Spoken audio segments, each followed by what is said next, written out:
When making a decision about divorce, people have to consider their kids. There are 5 factors that determine the outcome of divorce for children. Pay attention.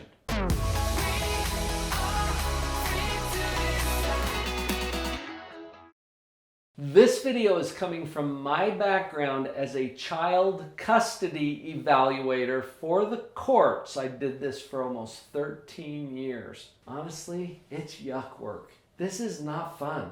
When bitter, angry, divorcing people can't figure out how to share their kids, it gets messy. But I learned a lot of things in that context. These 5 factors that I'm about to share with you can make the difference for your kids. And in fact, they've been shown through the research to be the 5 factors that determine the outcome of divorce for children. The resource for this is Dr. Elizabeth Ellis. She wrote a compiled book called Divorce Wars. Not a fun read, it's pretty academic, but she had pulled together all of the research that had been done in this area and suggested that these are the 5 factors that determine the outcome of divorce for children. That's the context. Factor number 1 is conflict. Honestly, there's not even a close second here.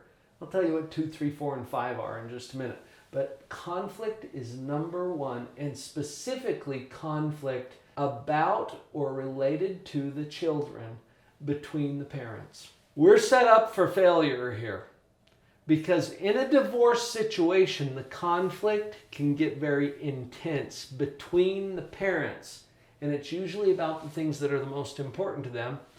Oh, the kids. There's other things too, like the money, the property, the assets. But really, the kids are the most important thing. To you as a parent, you know this already. Conflict between the parents about the kids, number 1 factor that determines the outcome of divorce for kids. There's other conflict-related issues like behavioral problems with the kid, for example. Sometimes creates conflict or tension between the child and the parent. Conflict about schedules, about time sharing, about decisions related to education or medical care. All of these things can raise the conflict. Now, as a child custody evaluator, I was in a position very, very often where I was helping the parents to try to resolve conflicts about how they're going to share the kids. One of the primary things I looked for in making a recommendation to the judge is the willingness and ability of that parent to minimize the conflict, which basically comes down to being a decent person. Don't get all wound up and uptight about things that you don't have to. You're going to have to let a lot of things roll off your back, especially in that kind of a context. Hugely important. Number 1 factor, conflict. Factor number 2. Now, I said there wasn't even a close second. Actually, this is fairly close. The quality of the parent's relationship with the child. Obviously, that's going to be affected by the conflict. But it's also affected by factors like access. How much do they get to see that parent? Absence. I know there was one family that I worked with where the father was deployed, gone for months, and that's an access kind of an issue.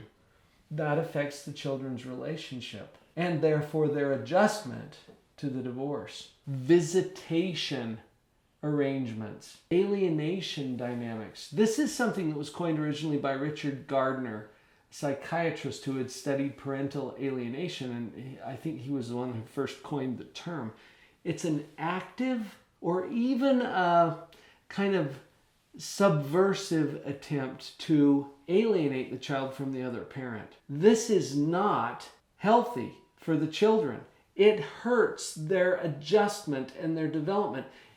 And parents do this usually out of the goodness of their own heart because it comes from a thought pattern that is faulty. Let me show you what it is. That person is so nasty and mean and awful and pathological that I cannot remain married to that person. Why would I ever want my children to be around a person like that? That's the faulty thinking that gets us into that track in the first place.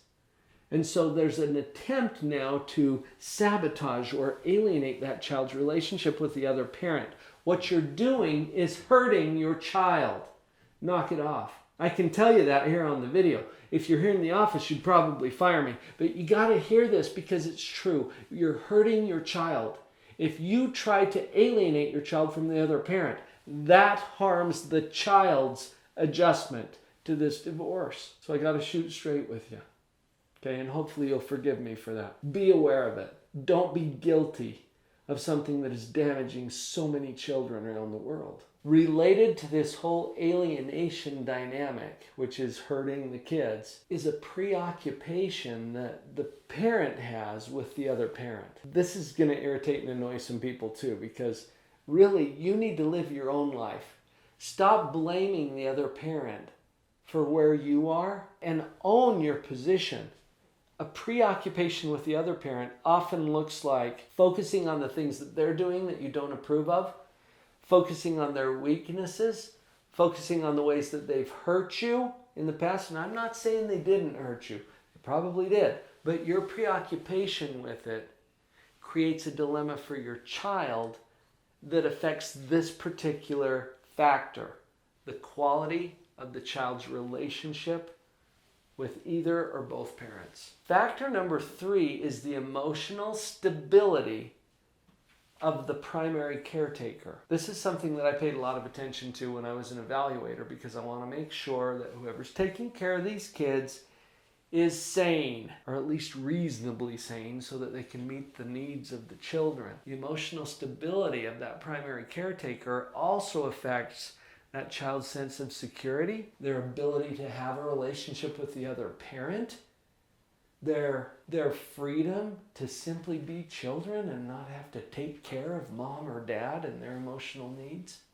This is huge. Factor number 4 that affects the outcome of divorce for children is economic or financial stability. When we take one household and create from that 2 households, sometimes trying to use the same sources of income now to support 2 instead of 1, it creates some challenges, right? There's also the costs involved with litigation and attorney's fees. It's enormously expensive to get divorced. Makes therapy or coaching look a little more affordable, maybe?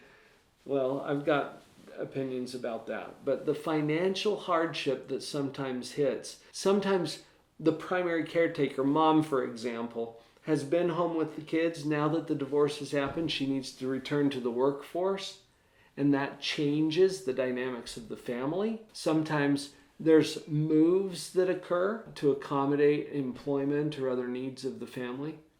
All of these things affect the kids, and the more we can mitigate that, or at least consider it as we make decisions, then the more likely our outcomes are going to be favorable. Kind of along the same lines, factor number 5 is actually about the number of disruptions to the children, their schedule, their residence, how they interact with people. These are all changes from what they're used to. And those disruptions affect how kids adjust to a divorce. The more we can keep them in a stable, predictable environment, the less they're going to have to deal with this particular factor. I'm not saying that you should keep everything the same, because you can't once a divorce happens. But this is number 5, the number of disruptions to the child. That's a factor. So let's take a look at that one as well. These 5 factors I have shared with so many parents as they are anticipating or going through or having recently been through a divorce. And it helps to be aware of these things as we do the very best things that we know how to do with our kids. I did another video about helping our children to cope with divorce. You can click to it right up here in the corner of the screen, and then that will queue up to play as soon as we finish this one. I hope that you've found these factors helpful. Knowledge is power, and that's why we're here on this channel. There are so many other resources available to you through the videos on this channel. Please go take a look at some of the playlists here that will be relevant to exactly what you're looking for, and let us know if we can be of more assistance to you. We have coaching and other online programs available to you. Check out the description down below and start looking at some of the links that are there. I think you'll be pleased. And I wished I'd had a number so I could be color unknown. And then I tell her, look into my eyes and